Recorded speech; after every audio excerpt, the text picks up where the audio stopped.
దాదాపు 4,000 కోట్లు ఖర్చు పెట్టినాం ఆ రోజు. మేము రాత్రింబవళ్ళు కష్టపడి ఇవాళ 6.5 లక్షల ఎకరాలకు నీళ్లు ఇచ్చినాం. 66 ఏళ్ల కాంగ్రెస్ తెలుగుదేశం పాలనలో వలసల జిల్లాగా మీరు మార్చిండ్రు. వలసలు వాపస్ తెచ్చిన చరిత్ర కేసీఆర్ ది, బీఆర్ఎస్ పార్టీది. ఇవాళ బ్రహ్మాండమైన పంటలు వండుతున్నాయి. పంటలు వంటే మా గొప్పతనం అని చెప్పుకుంటారు సిగ్గు లేకుండా. పంటలు ఎడకెళ్ళి వండుతున్నాయి. చెరువులు బాగా చేయడం వల్ల, పూడికతీత తీయడం వల్ల, భూగర్భ జలాలు పెరగడం వల్ల, బోరు బావుల్లో ఊట పెరగడం వల్ల 2 పంటలు బ్రహ్మాండంగా పండుతున్నాయి.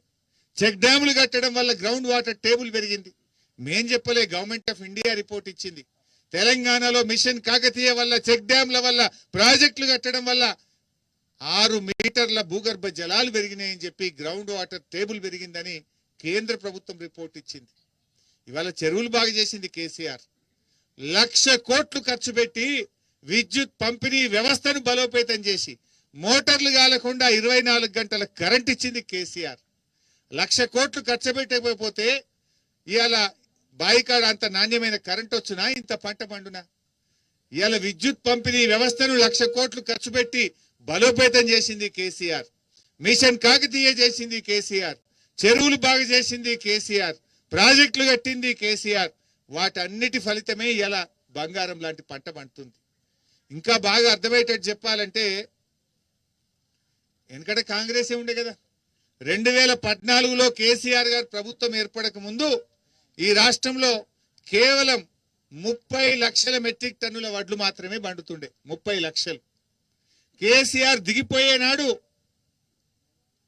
1,59,00,000 మెట్రిక్ టన్నుల వడ్లు పండినాయి. దాదాపు 4 అంతలు 5 అంతలు పెరిగింది కదా. ఎక్కడ 30 లక్షలు, ఎక్కడ 1,59,00,000? అంటే 4 అంతలు 5 అంతలు వడ్లు పెరిగినాయి. మీరేదో మీ గొప్పతనం చెప్తారు. మరి మీ గొప్పతనం ఉంటే ఎందుకంటే మీరే ఉంటారు కదా. అయితే తెలుగుదేశం ఉండే, లేకపోతే కాంగ్రెస్ ఉండే. ఎందుకు 40 లక్షలు 30 లక్షల మెట్రిక్ టన్నుల వడ్లే పండినాయి? కేసీఆర్ వచ్చినాకనే 1,59,00,000 వడ్లు ఎందుకు పండినాయి? ఒక్క సీజన్. అది నేను చెప్పేది ఒక్క సీజనే. ఒక వానకాలంకే 1,59,00,000. మరి మీరు 30 లక్షలు ఎట్లా, మా 1,59,00,000 ఎట్లా? కేసీఆర్ మంత్రం వేసిందా? కేసీఆర్ కష్టపడ్డాడు. చెరువులు బాగా చేసిండు, చెక్ డ్యాములు కట్టిండు, కాలువలు తవ్విండు, నీళ్లు తెచ్చిండు, కరెంట్ ఇచ్చిండు, పెట్టుబడి సాయం ఇచ్చిండు, రైతు బీమా ఇచ్చిండు, ట్రాక్టర్లు ఇప్పించిండు, వ్యవసాయ పనిముట్లు ఇచ్చిండు, సకాలంలో ఎరువులు అందించిండు, పండిన పంట గింజ లేకుండా కొన్నడు గనక వ్యవసాయాన్ని కేసీఆర్ పండగ చేసిండు. అందుకు 1,59,00,000 మెట్రిక్ టన్నుల వడ్లు పడినాయి. అది కేసీఆర్ వేసిన విత్తనం. కేసీఆర్ దాన్ని ముందుకు తీసుకుపోయింది కనుకనే ఈసారి అంత పంట పండింది. అది కూడా మా ఘనత నేను సిగ్గు లేకుండా చెప్పుకుంటున్నారు వీళ్ళు. మీరు వచ్చినాక ఏం చేసిండు ఆయన? ఏమన్నా ప్రాజెక్టు కట్టిరా? ఒక చెరువు తవ్వితిరా? రైతు బంధు ఇస్తారా? ఏం చేసిండ్రు మీరు? ఎందుకు పండింది? గత 10 ఏళ్ల బీఆర్ఎస్ ప్రభుత్వ కృషి వల్ల పండింది. ఇలా మా ఆల వెంకటేశ్వర రెడ్డి అని ఉన్నాడు. ఎన్ని చెక్ డ్యాములు కట్టిండే ఊకశెట్టి వాగు మీద. ఇప్పుడు అయితే కూడా నిండు నీళ్లతో రాంగ చూసినా ఇట్లా దుక్కుతున్నది. ఇలా కందూరు పెద్దవాగైతేంది, ఊకశెట్టు వాగైతేంది, యాసంగికి ఇప్పుడు ఫుల్ మళ్ళా మీరు నాట్లేస్తారా ఏరా? ఏం ధైర్యం? ఆయన కట్టించిన చెక్ డ్యాములు, కేసీఆర్ ఇచ్చిన 24 గంటల కరెంటు కదా ధైర్యం. ఏ కాంగ్రెస్ వాళ్ళు వచ్చినాక ఒక చెక్ డ్యామ్ గిట్ట కట్టిరా? ఒక సబ్ స్టేషన్ గిట్ట కట్టిరా?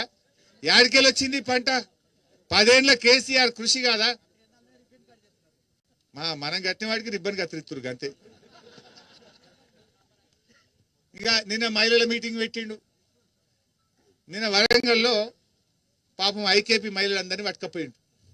బస్సులు ఎక్కించి తీసుకుపోయిండ్రు. మా అక్క చెల్లెలు పోయిండ్రు. ముఖ్యమంత్రి కదా, ఏదైనా ఏడాది అయింది, ఏమైనా మంచి వార్త చెప్తాడేమో, మహాలక్ష్మి 2,500 గిట్ట ఇస్తాడేమో అని పోయిండ్రు. ఏమైనా చెప్పినా ఆయన మహాలక్ష్మి గురించి? ఏమైనా కేసీఆర్ మళ్ళీ కేసీఆర్ని కలవరిస్తుడు. ఆయన నిధులు కూడా కలవరిస్తుండు. నిన్న మహిళల మీటింగ్ పెడితే ఏం